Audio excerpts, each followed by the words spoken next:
নমস্কার বন্ধুরা, pure Vedic astrology চ্যানেলে আপনাদের সবাইকে স্বাগত জানাই। আগের ভিডিওতে আমি বলেছিলাম যে লগ্ন চার্ট বা কুষ্টি গণনার ক্ষেত্রে নবতারা চক্র এবং স্বর্ণালী চক্রের একটা বিশেষ ভূমিকা রয়েছে। তো আজকের এই দুটো নবতারা চক্র এবং স্বর্ণালী চক্রের মধ্যে নবতারা চক্র নিয়ে বিস্তারিত আলোচনা করব। নবতারা চক্র কীভাবে গঠিত, নবতারা চক্রের কী গুরুত্ব একটা লগ্ন চার্ট বা কুষ্টি বিচারের ক্ষেত্রে, সেইটাকে নিয়ে আজকে আলোচনা করব। নবতারা চক্রে মোট 27টি নক্ষত্র নিয়ে আলোচনা করা হয়েছে। প্রত্যেকের ক্ষেত্রে জন্ম নক্ষত্র অর্থাৎ যার লগ্ন চার্ট বা কুষ্টি গণনা করা হচ্ছে তার যে নক্ষত্রে জন্ম হয়েছে সেটা হচ্ছে তার জন্ম নক্ষত্র। সেই জন্ম নক্ষত্র থেকে গণনা শুরু করে 9টি ভাগে 27টি নক্ষত্রকে পরপর রেখে নবতারা চক্র গঠন করা হয়। এবার 9টি ভাগ কী কী? নিয়ম অনুযায়ী প্রথমে জন্ম নক্ষত্র, তারপরে যথাক্রমে সম্পদ নক্ষত্র, বিপদ নক্ষত্র, খেম, পোত্তারি, সাধক, বধ, মিত্র ও পরম মিত্র। এইভাবে 9টি কলমে পরপর নক্ষত্রগুলোকে বসাতে হয়, বসিয়ে নবতারা চক্র তৈরি করতে হয়। প্রত্যেকটা কলমে 3টে করে নক্ষত্র বসে, অর্থাৎ প্রত্যেকটা নক্ষত্রের ক্ষেত্রে, যেমন জন্ম নক্ষত্রের অধীনে 3টে নক্ষত্র আসে, সম্পদের ক্ষেত্রেও 3টে, বিপদ, খেম, পোত্তারি, এইভাবে পরপর যে কটা 9টা ভাগ রয়েছে প্রত্যেকটা ভাগে প্রত্যেকটা কলমে 3টে করে নক্ষত্র আসে। এটা গেল নবতারা চক্র কীভাবে প্রস্তুত করা হয়। এবার যেটা মেন বিষয় সেটা হচ্ছে যে নবতারা চক্র কুষ্টি গণনার ক্ষেত্রে কী গুরুত্বপূর্ণ ভূমিকা রাখে। আমাদের খুব কমন একটা জিনিস যেটা আমরা সাধারণত প্রত্যেকেই জানতে চাই বা প্রত্যেকেই জানার আগ্রহ রাখি, যে আমাদের জন্য কোন দিনটি বা কোন বারটি খুব শুভ হবে। কারণ আমাদের জীবনে অনেক কিছু জিনিস থাকে, যে জিনিসগুলো আমরা একটা কোনো আমাদের জন্য ফেভারেবল দিন বা ফেভারেবল কোনো বার সেই দিনে আমরা করতে চাই। যেমন কোনো কিছু ক্রয়ের ব্যাপারই যদি থাকে, হয়তো কেউ গাড়ি কিনবে, জায়গা জমি বা ফ্ল্যাট কিনবে, বা বিশেষ তার কোনো খুব গুরুত্বপূর্ণ কোনো কাজ রয়েছে, কোনো ব্যবসা শুরু করবে, এরকম অনেক কিছু গুরুত্বপূর্ণ জিনিসের জন্য আমরা সবসময় একটা শুভ দিন, যে আমার জন্য কোন দিনটা ফেভারেবল হবে, যে দিনটায় আমি এইটা করলে জিনিসটা আমার জন্য খুব শুভ হবে, এটা আমাদের প্রত্যেকেরই একটা জানার আগ্রহ থাকে এবং প্রত্যেকেরই আমরা জানতে চাই যে আমার জন্য কোন দিনটি শুভ। তো এইটা সাধারণত কী হয়, লগ্ন চার্টের ওপর বেশ করে যে নক্ষত্র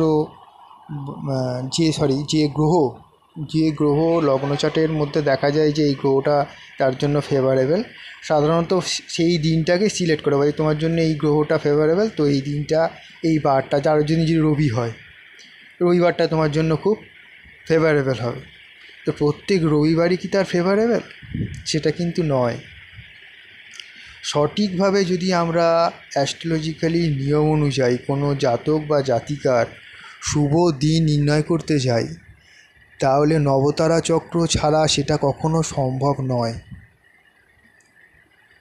পঞ্জিকাতে একটু ফলো করলেই দেখা যাবে যে সেখানে প্রত্যেক দিন কোনো না কোনো নক্ষত্রের অধীনে আসে, ওই দিন ওই নক্ষত্রের প্রভাব থাকে। প্রত্যেকের ক্ষেত্রে নবতারা চক্রে নক্ষত্র একই রকমভাবে 9টি ভাগের প্রত্যেকটা ভাগে কিন্তু বসে না, অর্থাৎ প্রত্যেকের ক্ষেত্রে জন্ম নক্ষত্র থেকে পরম মিত্র নক্ষত্র পর্যন্ত এই যে 9টা সারি, প্রত্যেক সারিতে নক্ষত্র পরিবর্তিত হয় বা পরিবর্তিতভাবে বসে। তবে পরিবর্তনটা কিন্তু এই 27টা নক্ষত্রের মধ্যেই হয়, এগুলো ছাড়া অন্য কোনো নক্ষত্রের মধ্যে আসে না।